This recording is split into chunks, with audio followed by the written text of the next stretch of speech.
Very good morning to everybody and welcome you all to the 8th webinar of Plant Breeding webinar series. These webinars are being organized by the Foundation for Advanced Training in Plant Breeding on a monthly basis. Today we have Mr. Sharad Deshpande, who will talk about selling seeds, a vital link between breeder and farmer.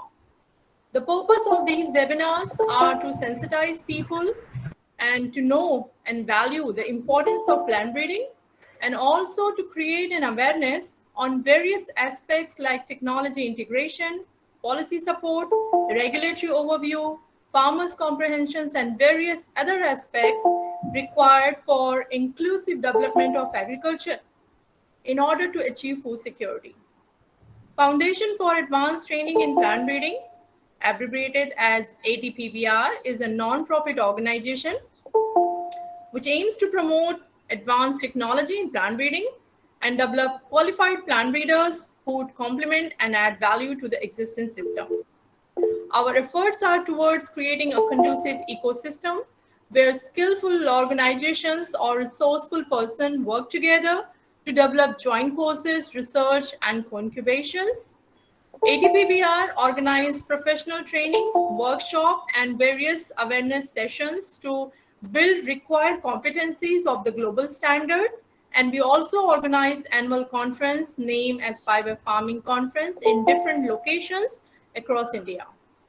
ATPBR aspire to bridge the gap between university and industry by developing job-ready human resource to feed the market requirement and encourages potential entrepreneurs to succeed in their journey.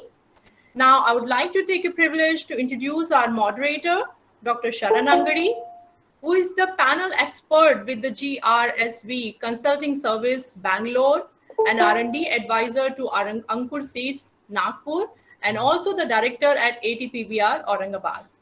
He worked with public sector for about 17 years, and during his tenure there, he worked on heterosis breeding in Indian mustard at IARI and genetic improvement seed crop and horticultural crop. Later, he joined private sector and served there for more than 2 decades. In the career spanning 22 years there with Pro Agro PGS and Newnham Seeds, Netherlands, he functioned as the head of breeding for the tropical Asia Pacific region covering India, Indonesia, Thailand, South Korea, and China, beside working as a global head of research for hot and sweet pepper and coordinated pepper breeding program in Spain, Italy, Israel, South Korea, China, US, and Mexico. He has a good practical knowledge of commercial plant breeding and has deep understanding of emerging technologies, their applications to tackle the challenging situation. Herewith, I request Sharan sir to take the floor. Sir, over to you. Thank you, Dr. Parana, for those introductory remarks about ATPBR and my brief introduction. Good morning, all. I see a good number already, 75 people. I think as per registration, we have about 400. I think we are going to establish a record of sorts. So, as Dr. Aparna said, I have been in the public sector, then I entered private sector. Initially, my association or coming face to face with marketing was when I entered a private sector. I always thought private sector more importance is given to marketing and sales because they are the people who bring in money. And we always looked at ourselves as R&D. We were called as cost center. We only spend money and the marketing people earn money. Then gradually things changed.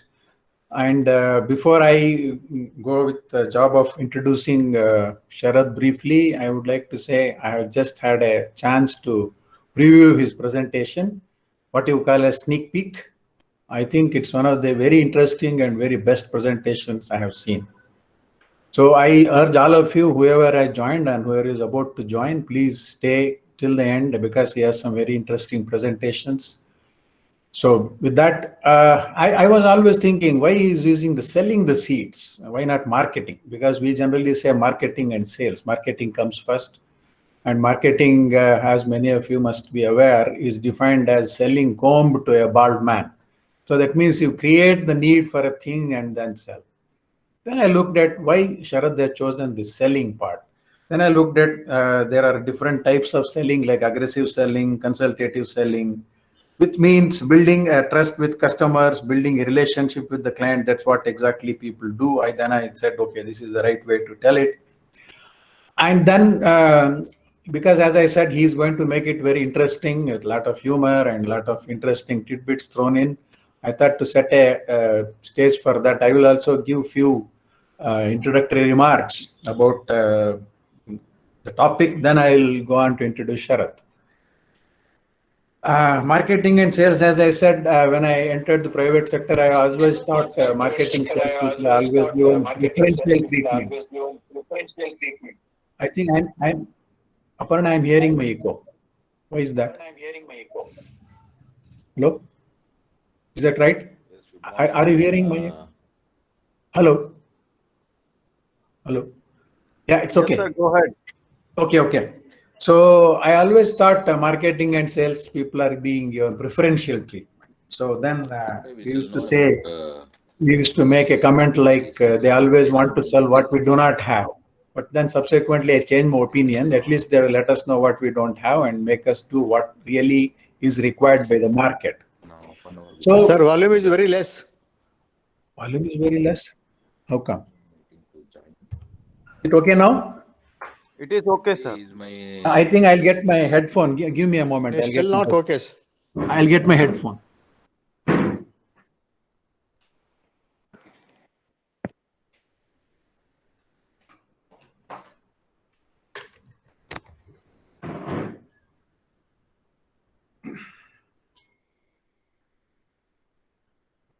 Can you hear me all right now? Is it better?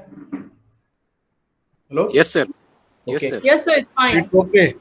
Yeah, I was telling we always used to say marketing people always want to sell what we do not have. So that was a funny comment we used to make. Then we realized, yes, that's at least they will let us know. They are like our ears and eyes in the market. They go around, see what is not. Then they will let us know what we need to do. So always we used to say we make groundbreaking research. It literally, because what seeds we develop have to break the ground, then only they are successful. And it is the selling and marketing people who take it to farmers very successfully. You should control us and Shift S, no? Shift S. Hello? Shift S. Yes, sir. Can you hear? Okay. So these are the interesting points which I noted. Then I realized the importance. Then we started working together with marketing very well. It made it really very successful. Then to speak briefly about Sharad, when I asked him for introductory thing, he gave half a page about himself. Then he says, if you want, you can reduce it further. I have seen people writing 5 pages, 6 pages, but when he used half a page and asked me to reduce, that shows he is very, very modest. Besides, I also know him as a very interesting personality. He has a multifaceted interests. He is literally active. He is part of a group known as Arivu, which translates into awareness, where he takes interest in introducing some of the very good books people have read. So these are various activities he is involved in, and he is a very interesting person. As I said, he is very, very modest.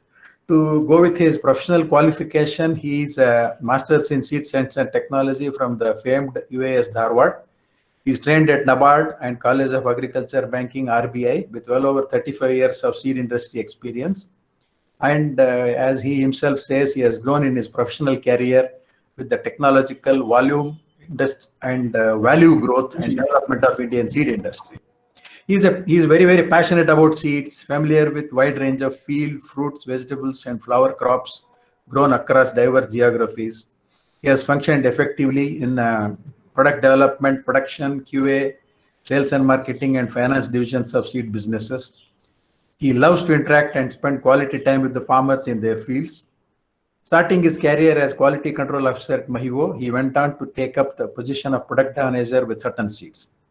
Then as general manager of Kaveri Seeds, he strived hard to make the company leader in cotton and corn markets in central India.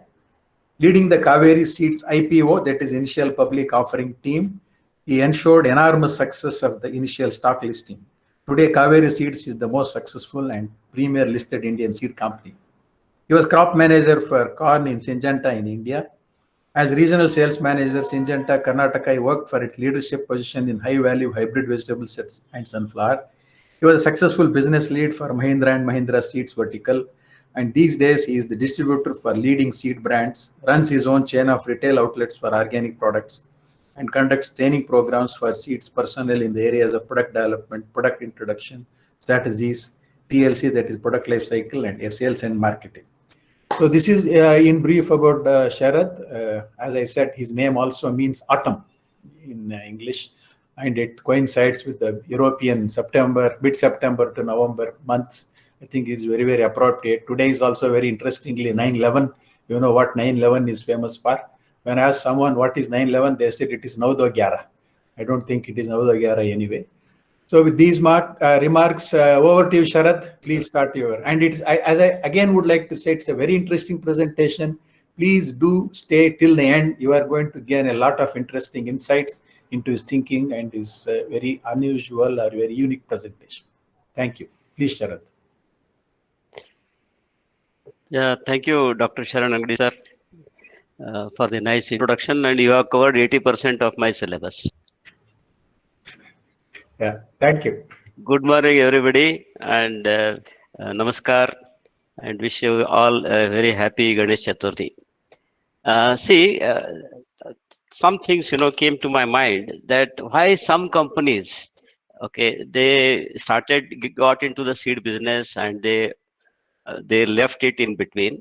And there are some companies who have very successful success stories of introducing new hybrids and doing good business. What is why so much of difference? And second thing is, in spite of so many trials, LSTs, MLTs, crop demos, then ICAR trials and all that, some products get into market and they fail utterly. So the answer is very simple. Why these things happen is because there is something called how the seed is sold. Okay, and there is a disconnect between the breeder and the farmer. That might be the reason. See, let us try to explore what happens really in the market. Okay, uh, let me share my presentation.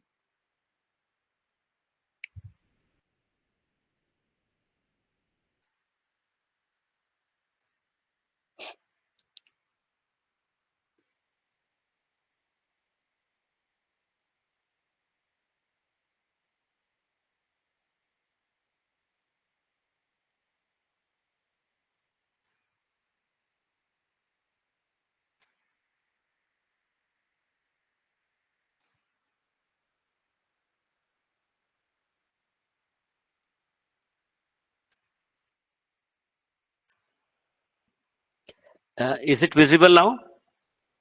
Yes, sir. Yes. Yeah. Yes, visible. Yes, Sharad, it is visible. Yeah, okay, thank you.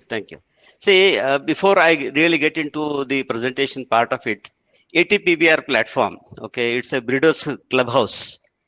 And I never thought that I would get an opportunity to make a presentation here, because it is the elite club of breeders. Okay, and I am today taking the risk of barging into their bastion. Okay, see, uh, uh, in the last 7 webinars I have been attending all of them. They were highly technical. Okay, there was a lot of jargon and the lingo which was totally different, and it was kind of a bouncer for me. And I think Dr. Tikku suggested that there should be some tadka into these webinars, and Aparna invited me to make this presentation. Hope we will all together enjoy this presentation. Today, the presentation is going to be very simple, straightforward, and we'll be talking the farmer's language. Okay, Kisan ki bhasha. आज बोलेंगे, and you don't need any dictionary or Dr. AC Datta's textbook to understand what we are going to discuss today. Please relax. Imagine that you are in a field with the farmer, in the background, whatever crop you like, you imagine that thing and try to understand what I'm going to say. I am very happy today that there is a huge presentation of the students also. So earlier I thought it is only for the breeders which I'm going to talk, and later on I changed my notes to suit to our young participants in the program. And during that process, I might slip into some fundas of the seed business, and the seniors have to bear with me for this.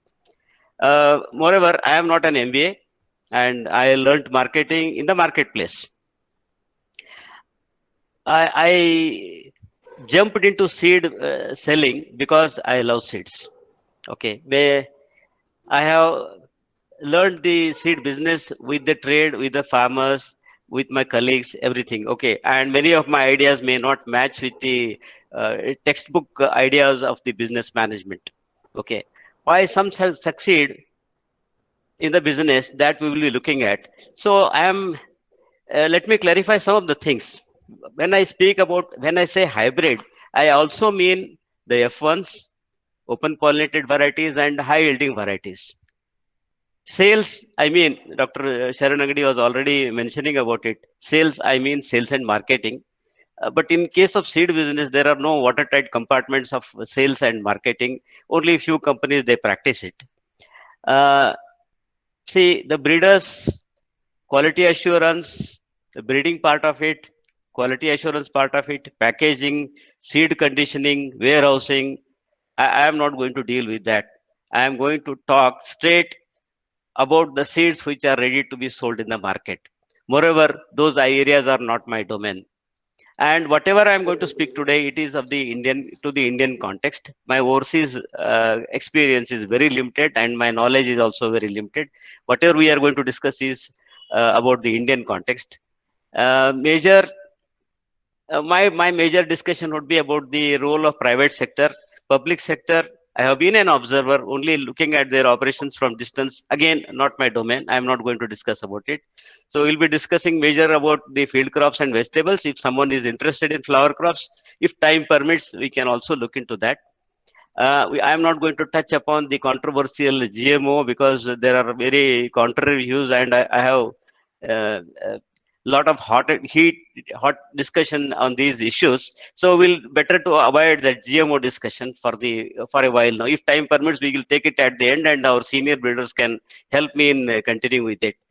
Okay, and I'm also not going to discuss about the asexual propagation material.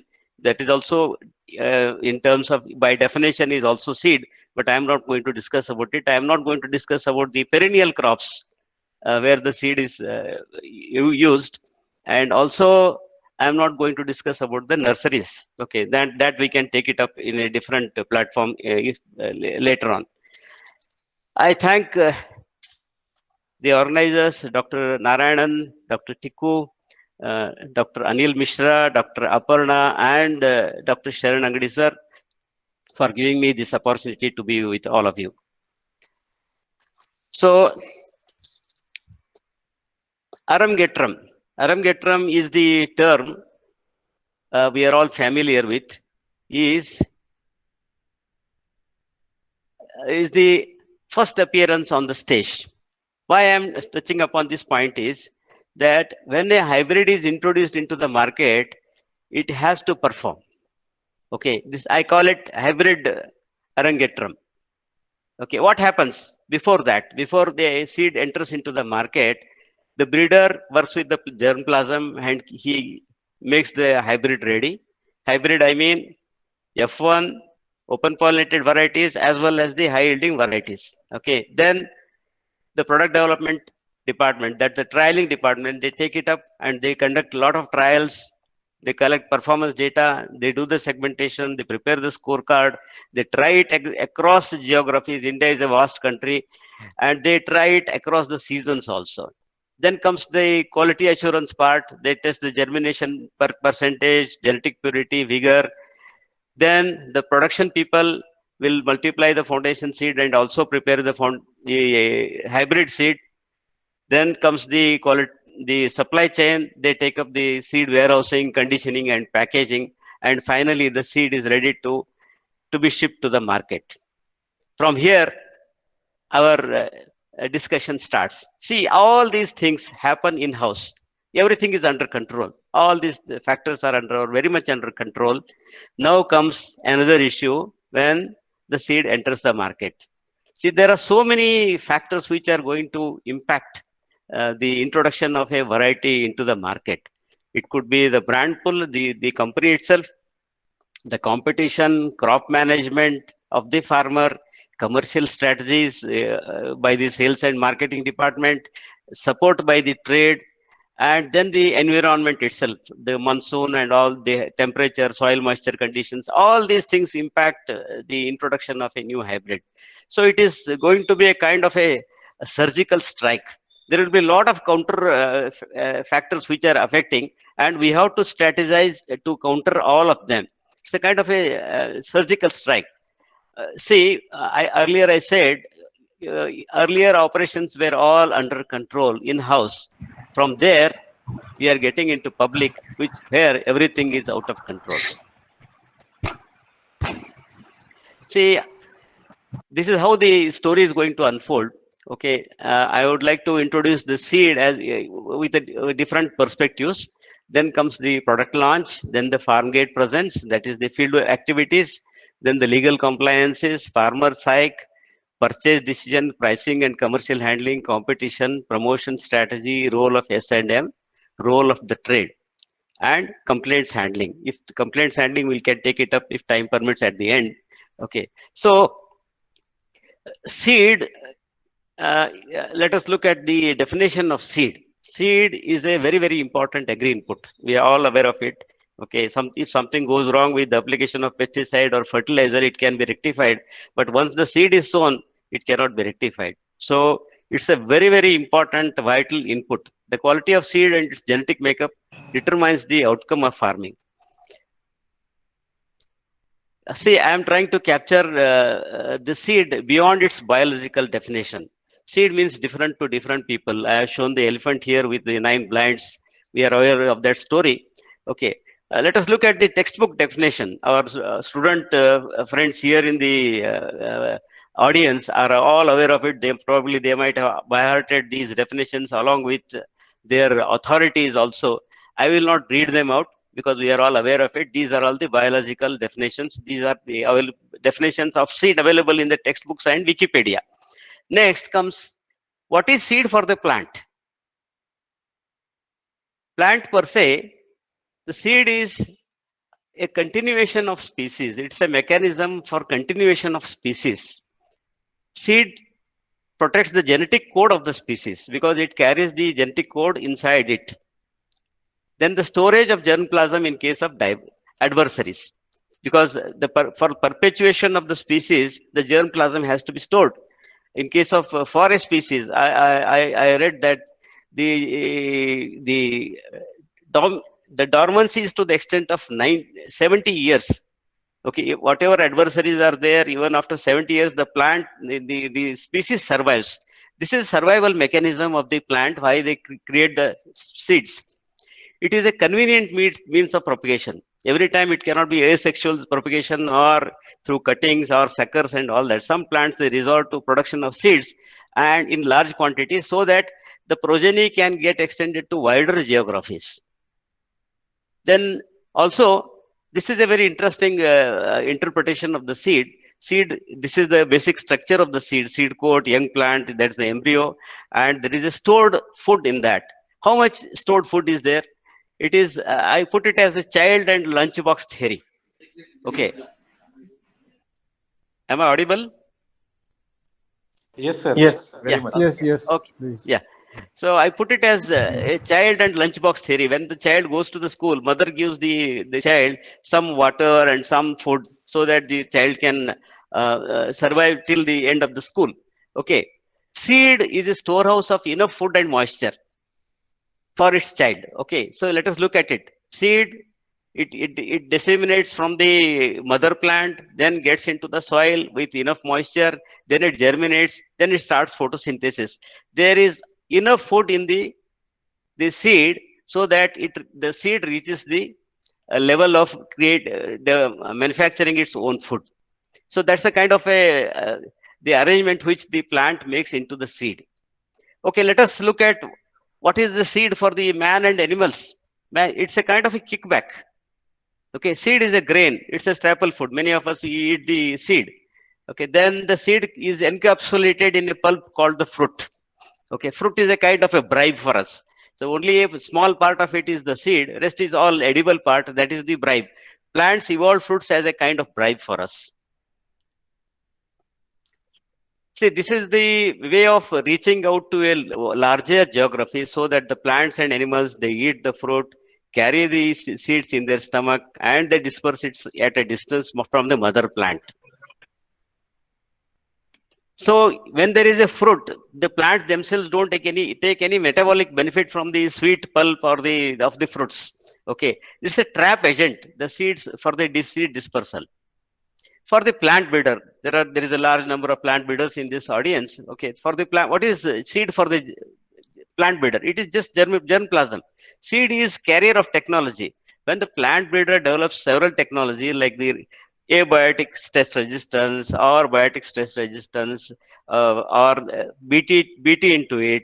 So whatever technology the breeder develops, that is all packaged inside the seed. It does not come that the one seed packet and this is the resistance part of it. There is no add-on to that. Everything is packed inside the seed itself. So it is a carrier of technology. Seed is a container of germplasm. See, I was, in my earlier profession, earlier, assignment, I was in charge of uh, uh, we were planning to take over some companies, okay, and the companies, they took us to their germplasm bank and they showed us the germplasm was packed in some paper packets, some glass bottles. So my boss, who was an engineer, he asked me, he thought that germplasm is something, a fluid kind of a thing which is available. Okay, but everything is stored in the form of seed. Germplasm is stored in the form of seed. Okay, seed packaging for is a packaging for millions of desirable traits. In the seed, as I earlier said, the breeder selects the different traits and packages inside the seed itself. For him, seed is a lab as well as a drawing board, and also seed is his creativity and measure of his or her success. This is how the seed is for a plant breeder. And for a farmer, seed is the hope, because seed is an assurance of income. General thing is that we always say seed is equal to yield.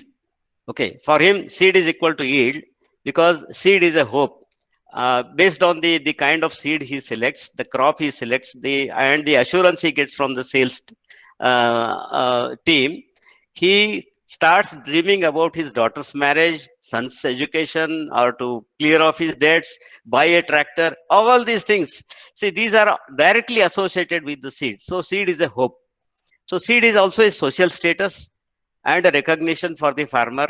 And very surprising thing which I noticed in my experience working with the farmers is that he identifies many USPs which our breeder and the quality assurance and the product development team has not noticed it. He has got a sixth sense, because every day he walks into the field, he talks to the plants, he looks at them very closely, and he recognizes the USPs which are not there in our promotion material, which are not there in our website, but he has understood so many other things which were not noticed by us. So USPs are to be understood by the farmer only. When we work closely with the farmer, then only we'll understand the USPs, the different USPs which we had not noticed. Okay, and this is the power. I am giving you one example of the tomato here. Okay, 40 grams of tomato F1 seed is required for 1 acre. Okay, so when we plant it, look at the power of 40 grams of seed. This can feed 1,000 households with tomatoes for 3 months. So this is the power of seed. This is the power of our farmers.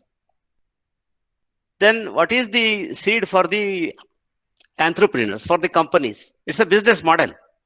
Seed is a business opportunity. Okay, seed is a value chain, because every time the value is added at different stages. Seed is an investment. Also, seed is profit, not always.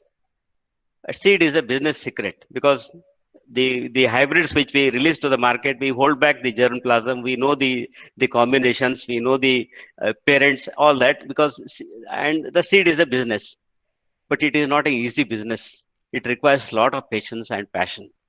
I answer the first question. where I raised the question that the top industrial houses which ventured into seeds did not succeed. They ran away from the business only because they lack patience and they lack passion for the seeds. This is the basic requirement of getting into the seed business. Okay, and it is a seed is a biological entity. There is a huge risk involved in that. What are the risks? We'll discuss it on a later part. Okay, so those who are interested in understanding the numbers, okay, here are a few numbers. Okay, there are 500 about the seed industry in India. There are 540 registered companies. 80 have their in-house R&D. Only 80 have in-house R&D. This is all the information which you can look at. Okay, there is the market size is about 9,000 crores for the private sector. Total is about 18,000 crores. Okay, including the farmer saved seeds. The CAGR is 12%. This is very interesting. This is double the global CAGR. Indian seed industry is growing very fast. Exports are not much. It is only around 1,000 crores. And look at the hybridization and the untapped potential, which is shown here. Maize is about 70%. In states like Karnataka and Bihar, it is about 100%, which is converted into hybrids. In case of cotton, the report says it is 5 to 70%, 50 to 70%, but my understanding it is around 95% of cotton after the advent of BT cotton. Okay, then paddy is very less. It is only 5 to 7%, though the highest area is under paddy. 42 million hectares of paddy we are growing in our country, but only 5 to 7% of the hybrid is, the hybrids are, the crop is under hybrids. Remaining 95%, that is the untapped potential. That's a huge potential. And vegetables is roughly around 70%. Some hybridization is not possible in some varieties. That is the reason why 30% is still untapped. The efforts are going on. Okay, see, this is the source of this information. I got it from different sources. I think these numbers are enough to understand and go ahead with the further discussion on seed business. And what is seed for a nation? For the nation, seed is food security, and seed drives the GDP. Look at the graph here. Earlier, in 1950s and earlier to that, agriculture was contributing to the extent of 48% to the GDP. Now it is around 18%. It is not that the value has come down, but the other industries and services have grown. That is why the percentage has come down. See, look at this yellow box which I have put it here. It also generates employment. Okay, this yellow box, 35 to 135. What I mean is, when we got independence, we were 35 crores, and now we are 135 crores. And when we got independence, the situation was ship to mouth. We used to wait at the ports for the wheat and maize coming from US and Canada, and so that immediately it is sent into the country, so that the hungry people are fed. But the situation is totally different now. Now it is farm to ship. We are ready to export. We are in a position to export. We are surplus in grain production. We are a little behind in pulses and oilseeds. We have a glut in vegetable production. Okay, this all happened because of the seeds. So now coming to the salesman. Okay, the core subject. Okay, for a salesman, seed is a seed to seed responsibility. Once he sells the seed, he has to be with the farmer. It is not like selling pesticides or fertilizer or any other input that once it is sprayed on the plant or applied to the plant and the results are visible in immediately knocked down or in 7 days time, and his responsibility is over. But in case of seeds, the responsibility is different. It is from seed to seed responsibility, sowing to harvest, because the seeds salesman does not sleep after he is achieving his targets, because he has to wait till end of the season, till the crop is harvested, and till the promised yields are received by the farmers. Okay, and it's a kind of a promissory note. Okay, seed is input selling. It's a promise of yield. It is not that the selling seeds and the things end there. The seed is an input, and the results have to come after 3 months or 4 months or 9 months, whatever may be the crop period. Selling seed is a concept. It is not a commodity. Seed is a concept selling. Every product, maybe F1 or a OPV or HIV is a concept. Then selling seed is also a dream. That's why the seed salesmen are called Sapnon Ka Saudagar. They sell dreams to the farmers. They sell assurance of bountiful in return to the farmers. So seed is also speed. You just put P in between it because we have the R&Ds of the companies are very active. They bring out rapidly so many new hybrids and varieties. This has shortened the product life cycles. And every time a new product is introduced, then the salesman has to take the additional responsibility of introducing the new hybrid into the market, phase out the old hybrids. All these responsibilities are there. And moreover, there is a competition which is bringing out new hybrids, and our hybrid in the market will become obsolete. Okay, so in that case, also the salesman has to be very active. The seed is speed. So fundas of seed business for our young audience. Okay, seed is not a commodity; it is an input. Seed is a biological entity; it's a living entity. There are many other biological inputs. Okay, but this is a biological entity which is living, and it has a limited shelf life. Seed has a very limited shelf life. Seed is an emotional decision for the farmer. The farmer does not go to a shop and ask for, asking for 1 kg of sugar or 1 kg of jaggery or 2 kg of dal. It is not that way. It is a very long decision process. For him, buying a packet of seed is a very emotional decision. We will come to that a little later.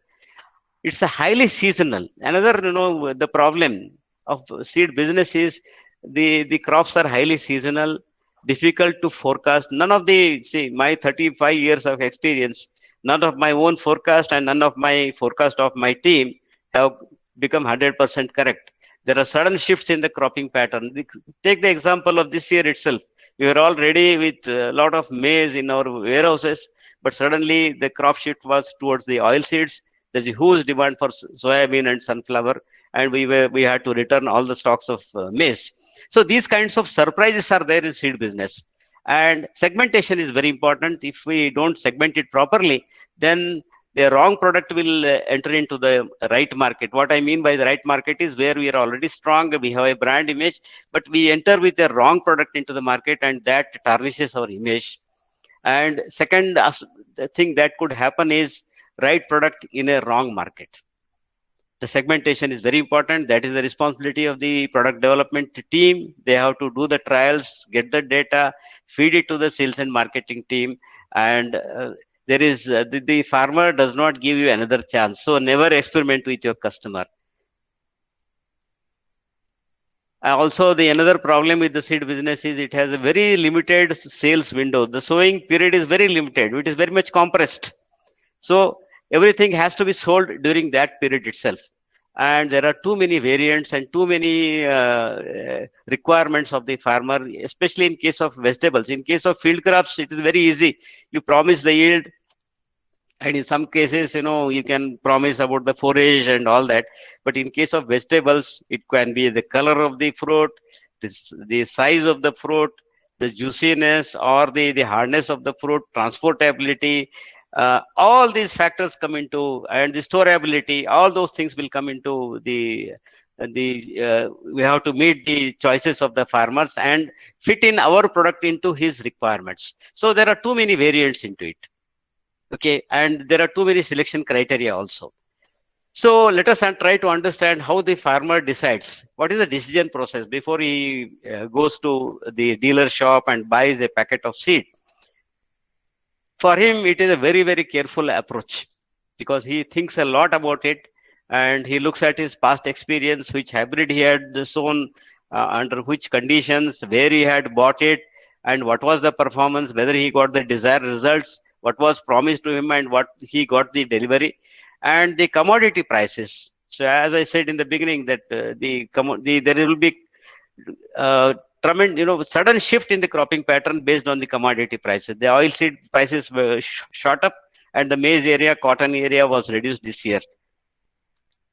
And ease of cultivation. What are the different tolerances or resistance built in the seed, and how much, what is the efficiency of the fertilizer application, how much is absorbed by the plant, and how it is converted into the final yield. These are all the things which he looks at.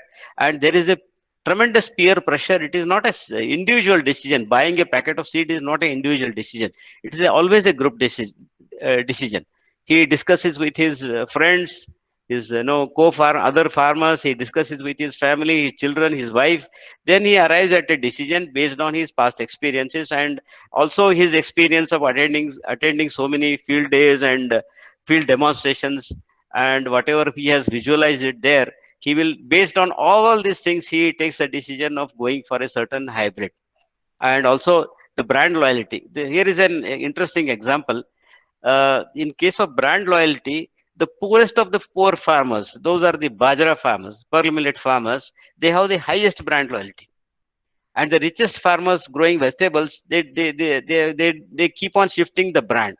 In case of, I have been observing it for the last 35, 38 years, that Pioneer is the leader in bajra. Pioneer seeds. So nobody can change that Pioneer farmer into any other brand. It's a great task. It's a very difficult task. So such is the brand loyalty. So selling a packet of seeds, let us look at how it is sold. It's the most challenging job on the planet. So this kind of exaggeration, I have put it with a lot of intention. So we'll realize when we discuss it further. The popular adage is that this is how we motivate the seed salesman.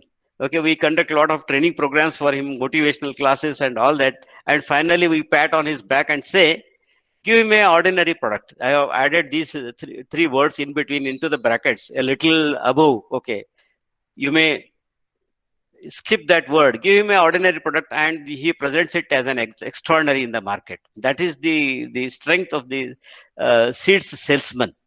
Okay, and it may happen the other way also, vice versa. Give him the best product and he may ruin it also. That also may happen. Okay, but selling a seed packet is it's like a driving the value chain, but it is not a cakewalk. So these are the things which we look at. If we look at the human angle of it, what we look at a seed salesman is he has to be technically strong, commercially prudent.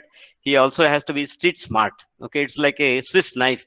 He has to be willing to work like an agronomist, because the farmer looks at him, because he is not connected with the company directly. The link between the company and the farmer is the seed salesman, who is very much in the field.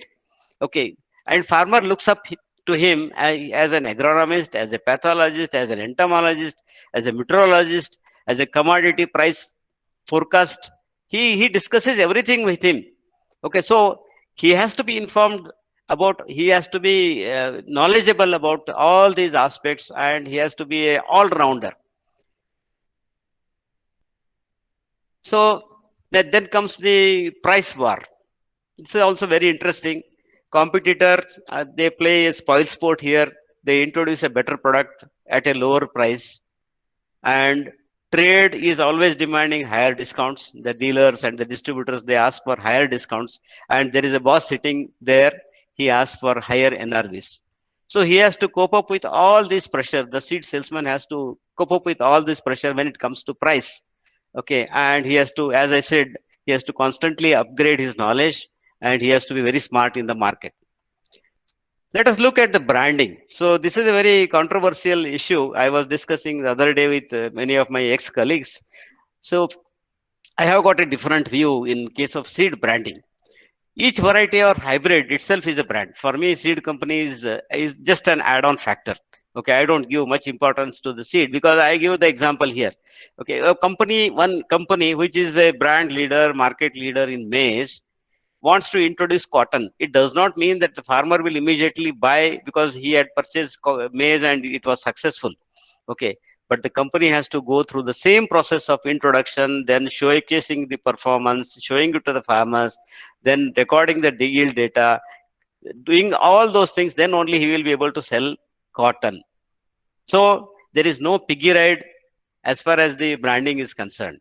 Okay, the efforts for introducing cotton for a maize company have to be from the level 0.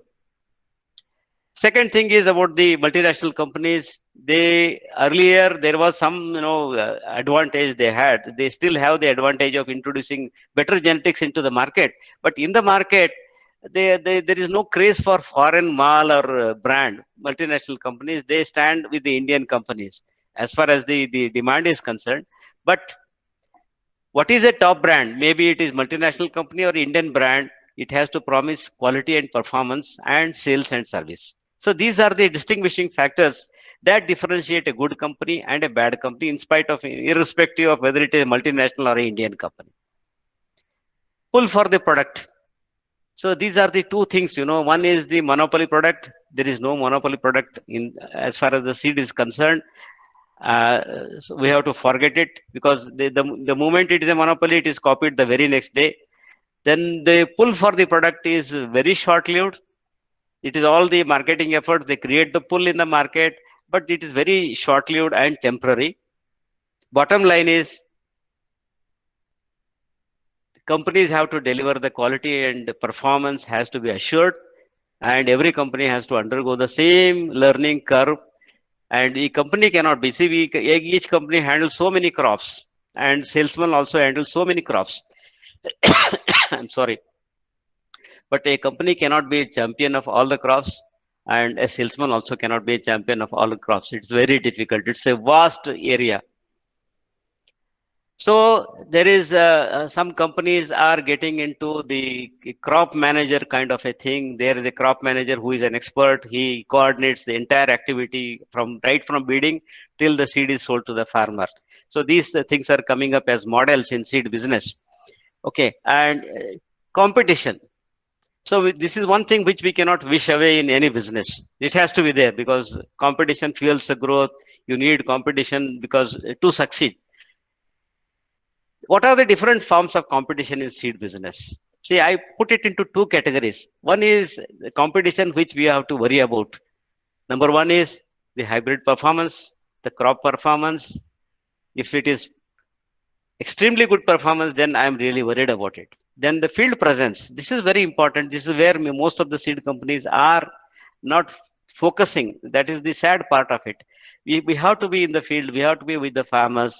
We have to go and talk to the farmer. Field presence is very important. If some company is doing extremely good activity in the fields, that kind of competition I am really worried about.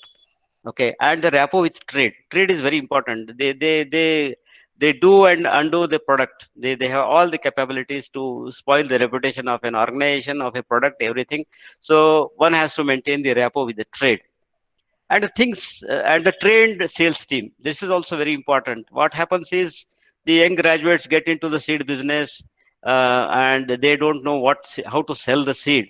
There is no proper training which is given to them. And even when I was studying, I was doing my seed science and technology post graduation.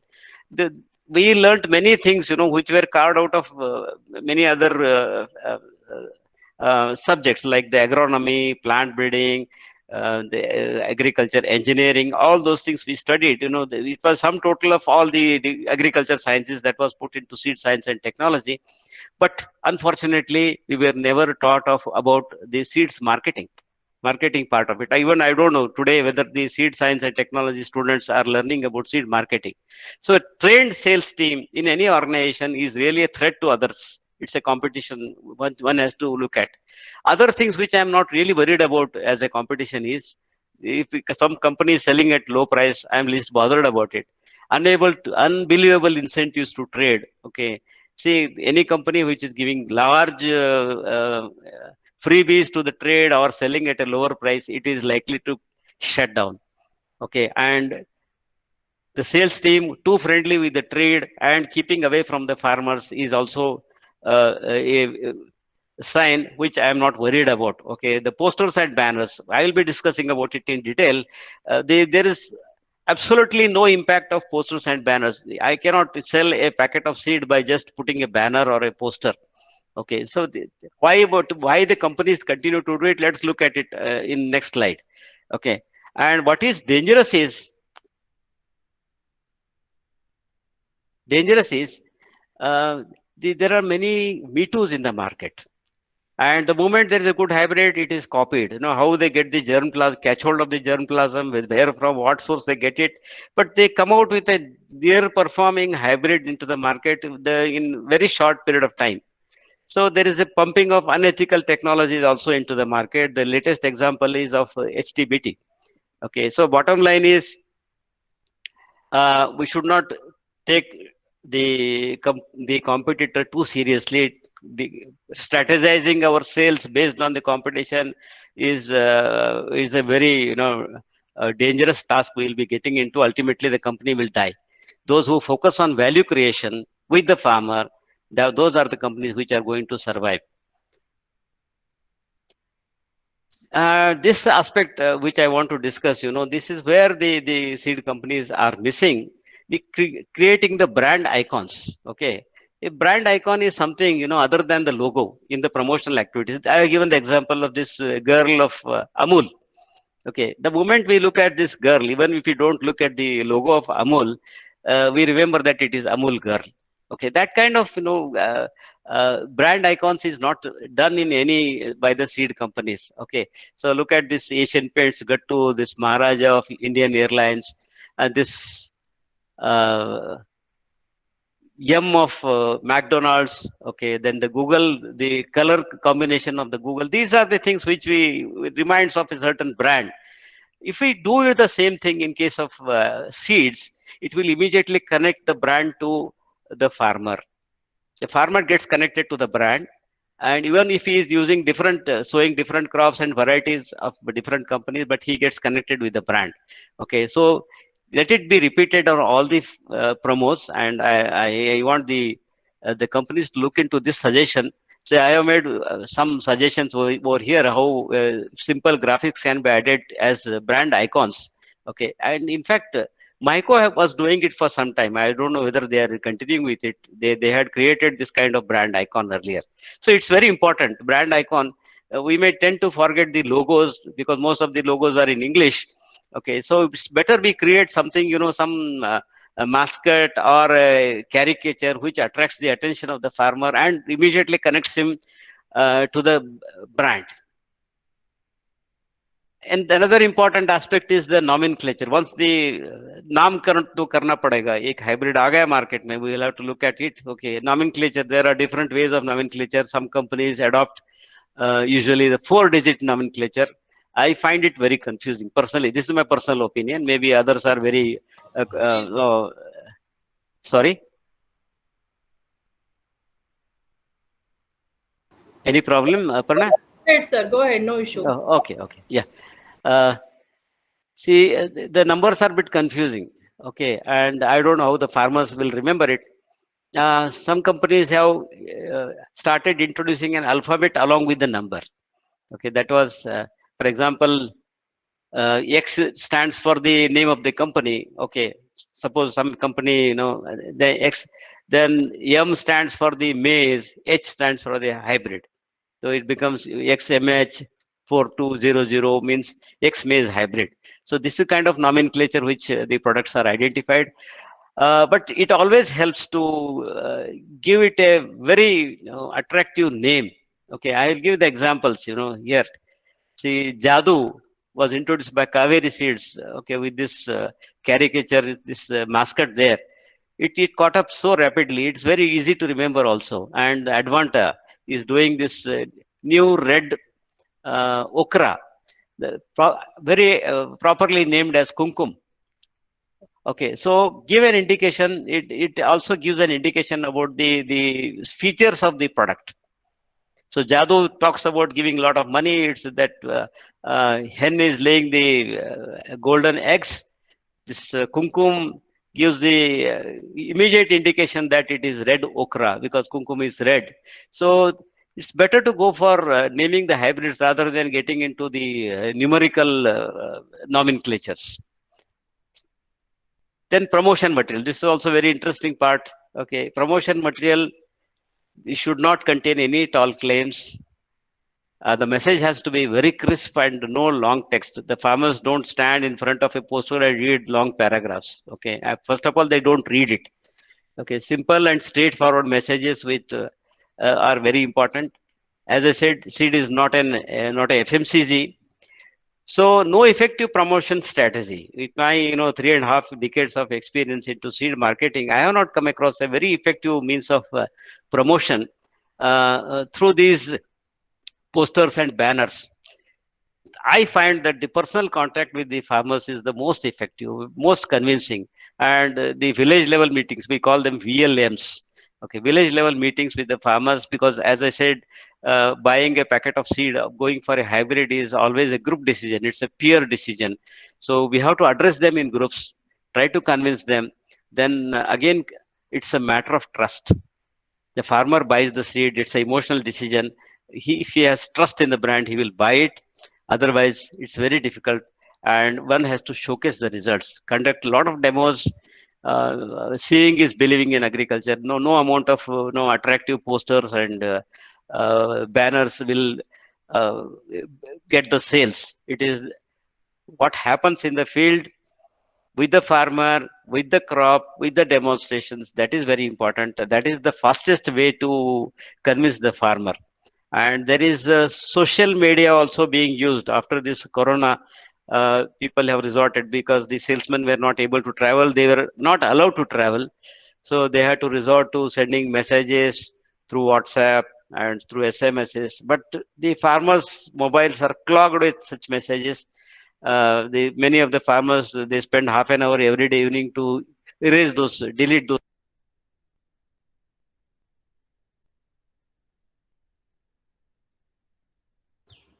Sharad, you are muted. Please unmute yourself.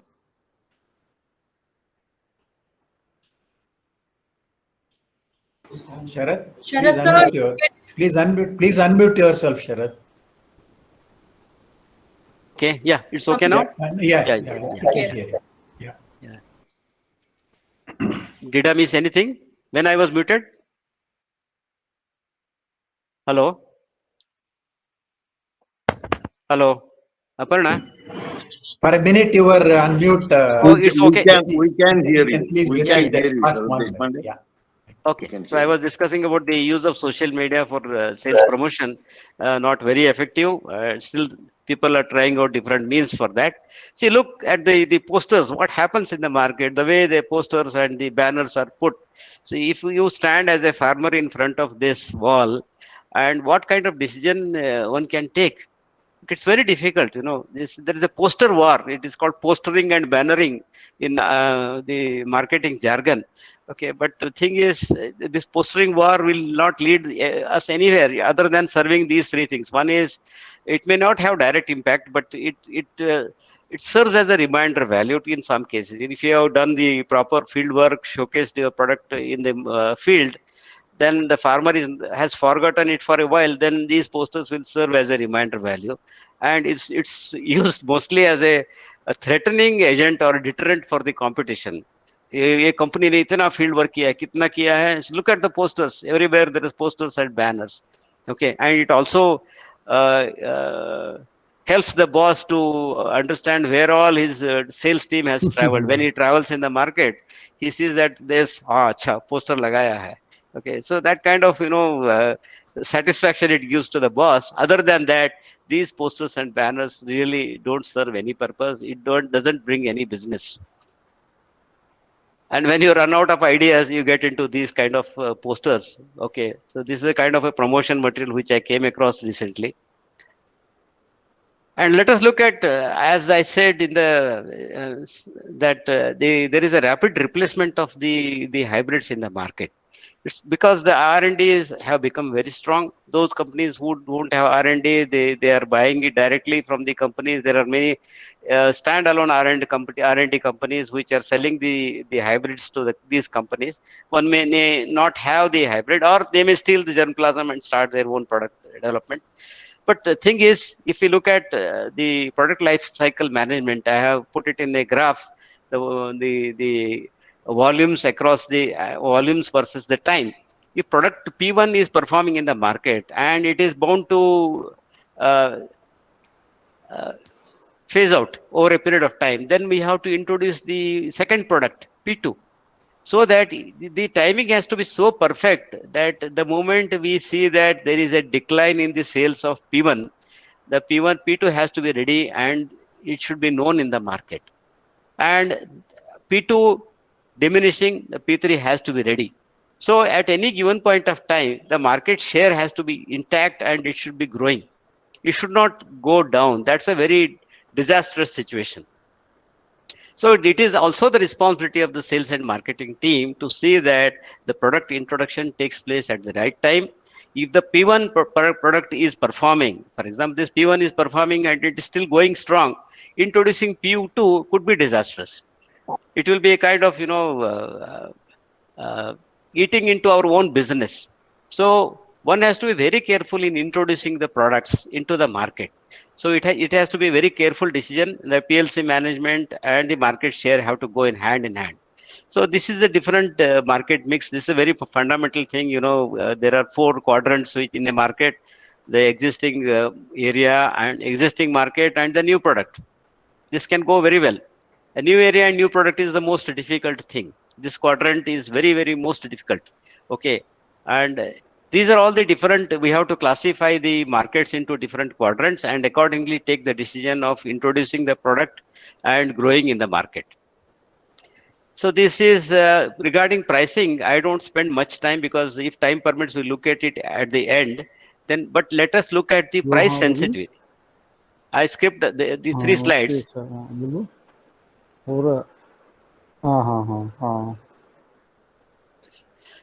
See, DK,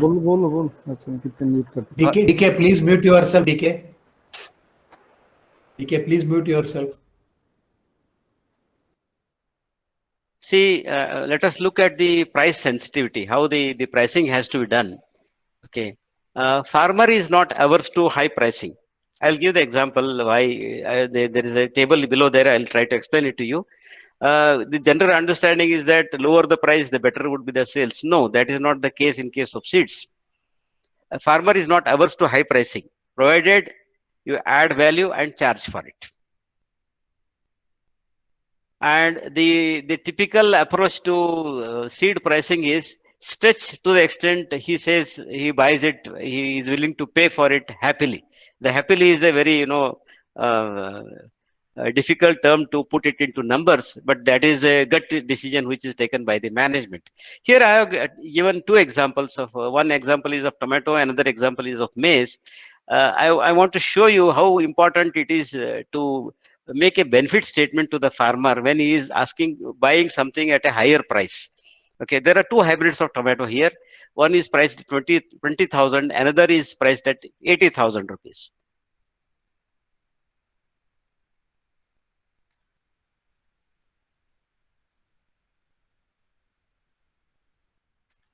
So this is 20,000 and this is 80,000. What we need is 40 grams of seed.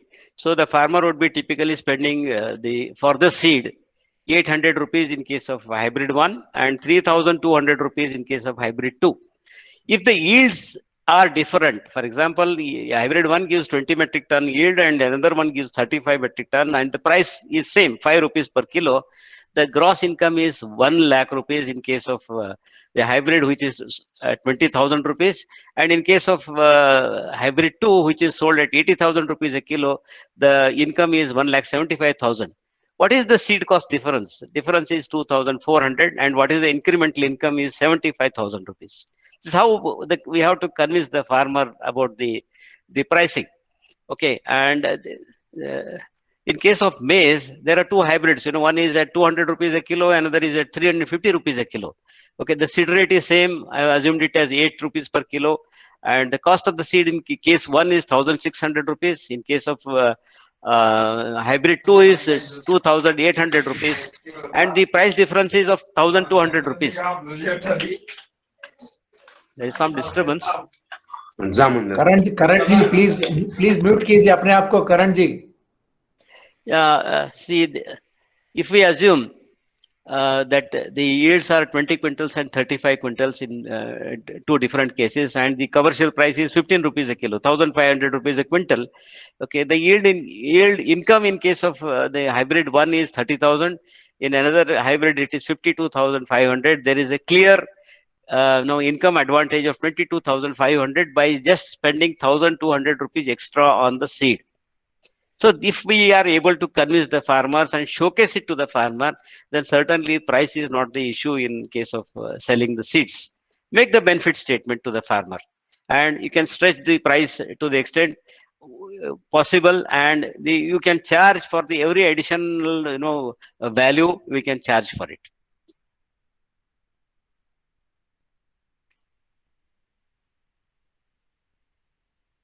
I'm skipping these two slides. Aparna, you have to apply the brakes. I may go on and on.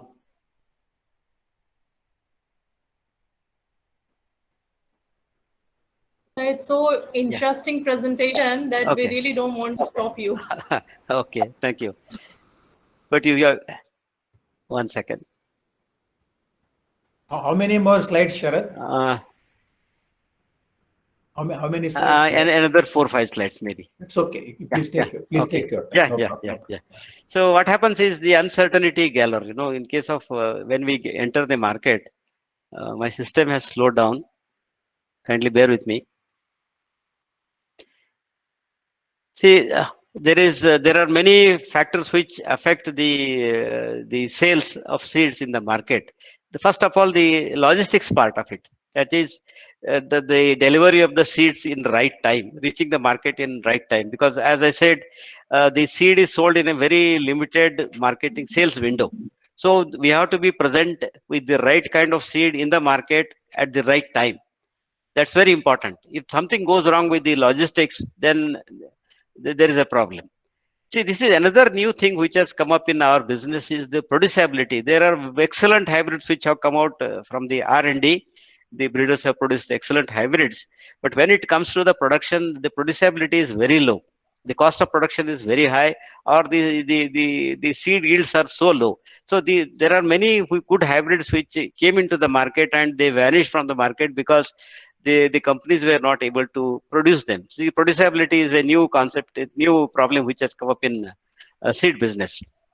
A limited sales window, and we have discussed about it. The crops are highly seasonal, so everything has to be performed within that window, but within that marketing period, and sorry, and sell the seeds as per the season. See, it is always the performance. We promise X and it ends up as Y. There is always a difference in the performance that we have to convince the farmers about it, why the things went wrong. And when we say something, this is interesting. I put it here. We have to promise something, and at the end of it, negate it simultaneously, like a election manifesto. But we have to be with the farmers, and we have to be sincere about it, because the sales man in this field, he has many bosses. Okay, the management is pressurizing with the targets. The breeders, they want to see that the hybrid is sold properly in the market, and they want to see that year on year growth. A trade is asking for the discounts. Okay, and regulatory authorities, the licensing authorities, the department is breathing down the neck with different problems like they take the germination, they take the samples, test the germination, and they see that in spite of there are no complaints in the field, but the seeds fail in their laboratories, and they file a case against the salesman. And of course the competition and the customers are there.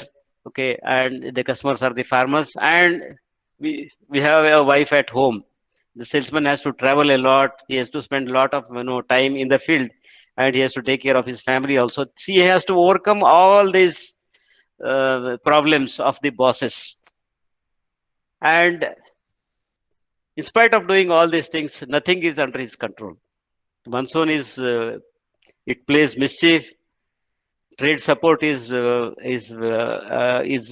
not guaranteed. If someone gives a better discount, probably they will start selling that. Okay, then surprise moves by competition. Competition coming with a new hybrid which is extremely better than the existing hybrid. It will, ruin our sales. And the farmer's management practices. If the farmer does not take care of the crop, it ends up as a complaint. Okay, many farmers I have seen in my experience that there is a germination complaint and there is a steep slope in of the field. All the seeds have been pushed after the rains, have been pushed to the lower end of the field, and there they are germinated. He says that the seeds have not germinated in the field. So these kind of very mischievous complaints we get in the field. So आखिर में ये सब चीजें राम भरोसे है. So nothing is in control. The only certainty is the uncertainty for the seedsman. So bottom line is, seed is being a biological entity. I am repeating it for the fourth time because it's very important. We have to keep it in our mind. The seed is nothing but a biological entity.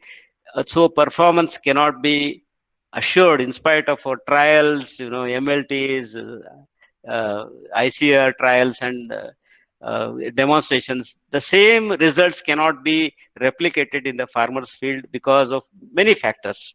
Okay, because the season, everything is not in our control. The farmer management is not in our control. All these things are going to impact. So it is a galore of uncertainties.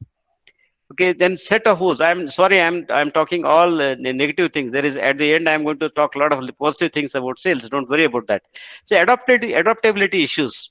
Okay, so the hybrid may have to adapt to different adverse conditions. It could be because of biotic pressure, abiotic pressure, both the things which are not expected. Or even if we have developed a hybrid for a particular disease resistance, there could be a new race of virus or a fungus which has started affecting the crop. So all these surprises are there. Obsolescence obsolescence is one thing which worries the seed salesman, because one thing I said is that the competition may spring a surprise by bringing out a new hybrid into the market, and immediately my product becomes redundant in the market. And second thing is a new product which is coming from our own portfolio that may make the product redundant. Okay, people may start asking for it, and we will be stuck with huge stocks of that old stock. Due to strong pipelines and technological interventions, the product obsolescence is happening very rapidly. It has shortened the product life cycle. Okay, so but I can give you the several examples of in the yellow box here, which we are all aware. These are the varieties and hybrids which ruled the market for a very long time. But these things are not happening now because there is a rapid replacement of the products. The viability and the shelf life is also another factor. Seed is a living entity. It has very limited shelf life. Even if the seed is living, it has less viability, less vigor. These are all the problems which we face in the market. And there are storage pests and the RH factors at the dealer space, at the warehouses, at the C&F agent go downs, at the distributors go downs. All these things affect the seed quality. Next thing is about the credit and collection. This is another important assignment given to the sales and marketing team. They not only have to sell the product, also have to collect the money. As Dr. Sharon Angadi was mentioning in the beginning, that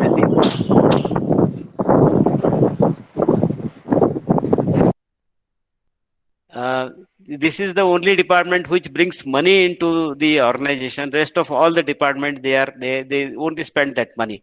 So giving the right amount of credit period, credit limit, and collecting the money in time from the market is also another challenge which the seeds salesman has to perform. And another thing is the stock return. The unsold stocks are to be taken back and they have to be sent back to our warehouses. There is no company in India which says that the company will not accept the stock return.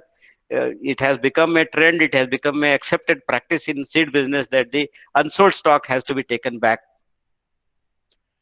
Another problem is Me Too's in the market. Me Too, they come very rapidly. The moment you are successful with a product, the next day there is a Me Too already there in the market at a lower price. The bottom line is, the final output is there is a variance in the uh, promise and the delivery. We promise something, in quantity and quality terms, but because of various factors beyond our control, the results would be little different. There is a variance in that.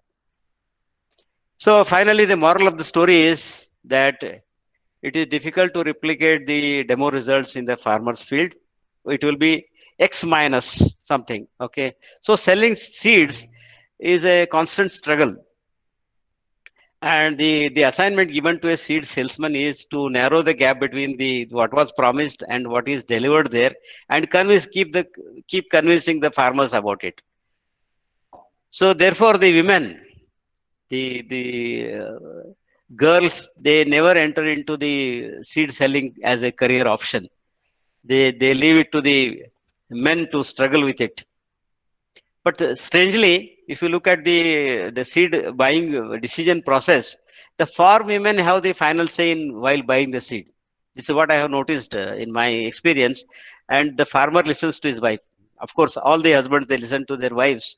Okay. And ultimately, the decision about buying a seed is taken by the wife. Okay. So I don't want to discuss further. This is out of context. Okay. The unsung heroes. Finally, what I say is, we have seen that selling seeds is no cakewalk. It indeed is a very difficult task, but selling seeds is also a real joy. So one has to enjoy the challenge. So in spite of the corona, these are the farmers and the seed salesmen who are working in the field with own protection and following the corona appropriate behavior, and they could sell the seeds, and we could ensure avail- the agriculture GDP has really grown to the extent of 20%. This is all because we work in the field. We are also the warriors. Selling seeds is no cakewalk. Okay, but seed salesmen are responsible for food security of the nation. Okay, so we have to salute them. And finally, for the young audience, I have a message here. You service as a seeds man is a respectful as respectful as working in the defense sector. Okay, one has to be passionate about seeds. Choose it as a career option. So this is a big opportunity to serve your motherland, because finally, again, these numbers, they indicate that from 35 crores we have grown to 135, but we have sufficient food to our people, and thanks to the seed industry for this. Thank you so much. Thank you, Dr. Sharad. I think what I said in the beginning was an understatement. This was much more than interesting, very useful, lot of information, and I like your giving examples about. I think I was remembering when I said in the beginning, "Naudo Gyara." I think that is appropriate now. As you mentioned, many of the companies which entered the industry in a big way, they became Naudo Gyara. Naudo Gyara, it is a phrase which we say they ran away from the industry because they could not compete. And when you were mentioning about the tough job of the seed salesperson, I was thinking of na ghar ka na ghat ka. I don't want to say the first part. You know what I mean? Yeah. So I think when you are talking about this alphanumerical naming of the hybrids, I remembered AK-42. That was a hybrid name one company gave to its chili hybrids. AK-47. Yeah. Yeah. AK-42 or 47. Yeah, it was very interesting. Thank you very Yeah. much. It was an Yeah. excellent presentation. Thank you, So sir. if there, I could see many of the compliments coming your way. Many people said Yeah. excellent presentation covering. Yeah. Dr. Vasant said it is a homecoming for me. It's a very, very good presentation. Many good things I saw. Also, many people raising hands. Maybe I understand there are a few questions. Yeah, sure, If sir. there are We'll take. questions, please. I think this can be question answer time. Okay. Yeah. Any questions? Please feel free to ask. Anybody? Yeah, Dr. Sharad, it was, can you hear me? Yeah. Yeah. Yeah, Yeah. it was an excellent presentation, a Yeah. complete eye opener for me. Thank you. No, as an engineer, I could have a peep into your field of seeds. Yeah. You have really seeded a completely new subject into my brains now. Okay. Good. Yeah. Thank Number you. one. Number two, just Yeah. an academic question. I mean, Yeah. it's not connected to selling. I wanted to, I was a little curious to know, does India have its own seed bank or a germplasm bank in the capacity that we can face the natural calamities or a nuclear warfare? Yeah, there is a NBPGR. I think Dr. Sharad Angadi should be able to support me and help me on this. Yeah, Dr. Hiramat, I think your question is very valid. The germplasm or the variability in a species of crops is regarded as very, very valuable because that's what we use for developing new hybrids or value-added hybrids. As Sharad was mentioning, yes, we have National Bureau of Plant Genetic Resources, wherein the valuable germplasm or the variability available in a crop is preserved and made available to people who want to make use of that in their breeding programs. Okay, Hello. so this has been made completely disaster-proof. I mean, the bank what we talk of, the jump. Yes, to an extent, some of the international germplasm preserving institutes have made it that way. I think Sharad was recently mentioning he has a plan to travel to the global seed vault. Seed vault. Where they have made it In Norway. where they have made it earthquake proof and any disaster proof. Yes, because it's that very, was a very little critical thing. I too was there at Norway. okay. The entire way they have protected the germplasm is they have taken it into X4 Correct. radiation proof. Yeah. That's Rajiv says there is nothing which is nuclear war proof. I'm not sure, but to the extent possible, we are trying to protect this valuable germplasm against natural disasters. But nuclear war is not natural. No. Fine, this is a subjective discussion. But I was just curious because Norway has made it X4 times. I mean, in terms that the kind of warfare they kind of project, the light shields they have provided. Yes. Raju, it's a very pertinent question you have raised, very pertinent issue. Okay, there are premier, agriculture research institutes like ICRISAT, IARI, ICR. They are also into this, this kind of saving the germplasm of different crops of their domain. Yes. There are a lot of efforts going on. Even in case of animals, also there is animal genetic resource banks also. Right. So thank you, Dr. Sharad. Thank you. Yeah, I see Sadananda raising a hand. Sadananda, you have a question? Please ask. Yeah, no, it's not a question. I think thanks for Sharad for excellent presentation. Regarding the question which was raised on the seed part of it for emergency use, there is a scheme by Government of India to for producing some of the varieties, seeds of the varieties of most of the key crops as a buffer for disaster management. I mean, Government of India has a scheme. Government of India is storing seed. This is other than the germplasm which you have just discussed. So the seeds are also available in case of emergency, in case of disaster. So I think our system is well protected in that way. I think people need not to worry about if something happens, kya hoga, kuch nahi hoga. I mean, there are ways of controlling it. Good. I think Chidambar Fadnis has raised his hand. Please go ahead and ask your question, Chidambar. Sure. Sharad sir, I think being a partner or a companion in this journey of seeds with you, I started my career with you. But today's presentation, being a seed salesman, marketing today in sustainability, is a very fantastic presentation because it really proves both patience and passion. Really, the kind of passion you have toward the seeds has been completely unfolded. And true, I think you have given it a kind of a conceptual and a practical approach and presentation to this so that one can easily understand this. Thank you very much, and my heartfelt thanks to you. Thank you, Chidambar. Yeah. Good. You are into this. The second part of the journey is organic, the part of your journey. So my question, basically, which is that how is this agriculture produce today grown by the farmers is accepted in the world of organic, and is there any certification agency for them, or whether this particular piece of market will grow in future? Just your comments on that. See, one thing is, I hope the organizers don't mind discussing about organic farming on this platform. Please go ahead. Please go ahead. No problem. Yeah. Do we have time, sir? Aparna, how are we? Or else, if you are very keen on it, may not be others interested. Chidambar, we can have one-to-one discussion on this. Certainly. Yeah. Certainly. Okay. I'm okay now with that. we'll make room for other questions to come in as far as this current topic is concerned. Yeah, I agree. Yeah. I agree with that. I see one more raised hands. Three more have raised their hands. I don't know. I can't see their names here, but whoever has raised hands, please go ahead and ask your questions. I think Sharad, one can I ask you a question, sir? Yeah, go ahead. Go ahead, Yeah, Somshekhar. Somshekhar here. I just want to know whether if a farmer has got seeds which are not germinated or nothing happens, is there a government law which can take action on the company, seed company? One. Second thing is, if there is a law, has any company so far given compensation to the farmer or farmers of that area? Yeah. Thanks for the question, Colonel.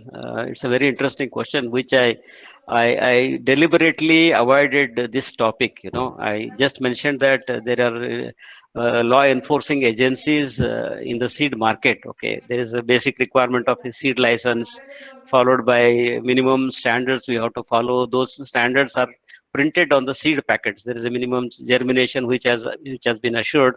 There is minimum genetic purity also mentioned on the seed packets, and the companies also follow these rules very strictly, and this is the requirement. In addition to that, there is a department of metrology, that is weights and measures department. They talk about the MRPs, the exact weight of the seed which is packed. All those things, the compliance is 100% by all the companies.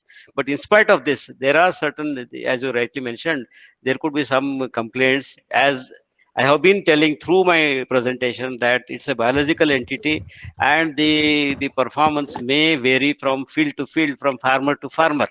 And any farmer who is not satisfied, or a group of farmers who are not satisfied, it may end up as a complaint.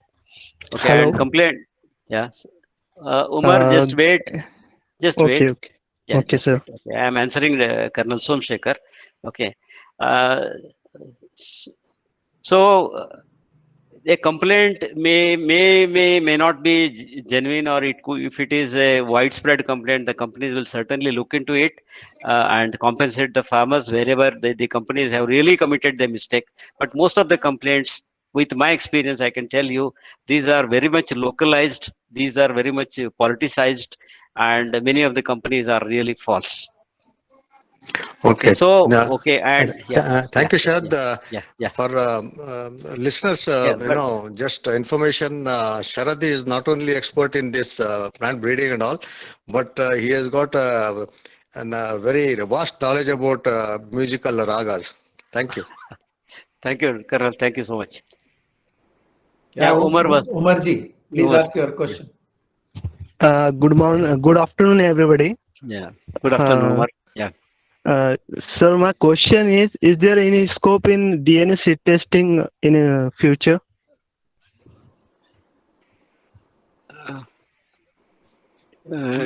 Sir, is there any scope in setting seed testing laboratory? Means DNA seed testing. Yes, there is plenty of scope, Umar. Yes. In case of DNA seed testing. Yes. There are lots of companies are doing it. There are also companies, service provider companies, which do that. Yeah. Yes. Dr. Rajiv Taggar can answer his question. Yeah, Rajiv. Are you there, Rajiv? Hello? Yes, Sharon, I'm there. Thank you. Please. Rajiv, please help me in answering this question. Yeah, please. Well, I'm nobody. I mean, before you guys, these tall figures there, Sharon is there. I don't stand anywhere, but I think I'll leave this to Sharon itself. I think he has been the big boss. He knows everything, so he can make remarks better than I can. I mean, Rajiv, is this modesty or you are trying to fix me? Oh, no. He's playing its part. He has become a seed salesman now. I'm being honest. I think you are getting into marketing now. But obviously, there's tremendous scope. And there is good scope, Umar. Yeah. Umar, okay, thank you. Maybe Rajiv, I will communicate your number to Mr. Umar, and then you can help him. You can talk to each other. Certainly. You can discuss one-to-one. I would like to add something here to the question by Umar. There are many companies which are coming up. They only provide this kind of service: germination test, genetic purity testing, rapid, getting the results quickly. All these things, are third-party activities which are happening. Okay, if you are interested, you can start your own business of that kind. Recently, Sir, Gupta is Cold there Storage. any future? Yeah, there is. Seed is future. I shown I'm you a lot of. working in a sir. I'm working in a seed company in a Yeah. R&D department, Okay. and I'm planning to means in future to set up a laboratory where we can test DNA testing, seed testing means. Yeah. Get Umar, in there touch are with. already companies who are already doing this. Maybe Rajiv can guide you, or you can also talk with me later. Yeah. We'll talk Okay. one-to-one. I Okay. see Dr. Okay. Arvind Thank you very raising much, hand. sir. Yeah. Thank you. Yeah. Dr. Arvind. Yes. Good afternoon, sir. Sir, your presentation was very excellent, and I'm just thinking one question from your side. Suppose we are giving the new hybrid in market, and just they are giving the traits for some disease, and as per pricing factor, at least how much or how we can expect the farmer can give for that some traits into the yield. In your presentation, in yield is 10 to 15 quintal is more, but actually it yield 1 or 2 quintal or 3 quintal. Okay. At least what is will be pricing factor for that particular situation if we are giving a hybrid with the traits. So there are two things, Dr. Arvind, which you are discussing. One is weaning away a farmer from one hybrid to another hybrid. There has to be minimum 30% advantage. Okay, it could be in terms. I gave the two examples of tomato and maize. That there I indicated only because it was quantitative possible. I took the parameter as the yield. There could be other parameters like the disease tolerance, the pest tolerance, fertilizer efficiency, all those aspects, or the maturity also, early maturity. In case of onion, day sensitivity, all these factors, if we are able to convince them. And pricing is one aspect, which is there is no rule of thumb for this. It is your brand equity which is in the market, your earlier reputation, your database, your customer base, and also your gut feeling. To what extent you can stretch the price and the farmer is willing to pay happily. So these are the basic things which we have to look into. See, the greatest mistake of any seed company that can happen is the pricing itself. One has to be very careful in pricing. Yeah, sir, you wanted to say something. Pramod has raised his hand. I see Pramod. Pramod, you want to go ahead and ask your question, Pramod? I would unmute yourself. Pramod Kadkod. Yeah, Sharad, very brilliant presentation, highly enriching one. A very fundamental question is, what are the 2-3 critical success factors for a very effective segmentation so that we can reduce the promise and delivery in the value what we offer to our customers?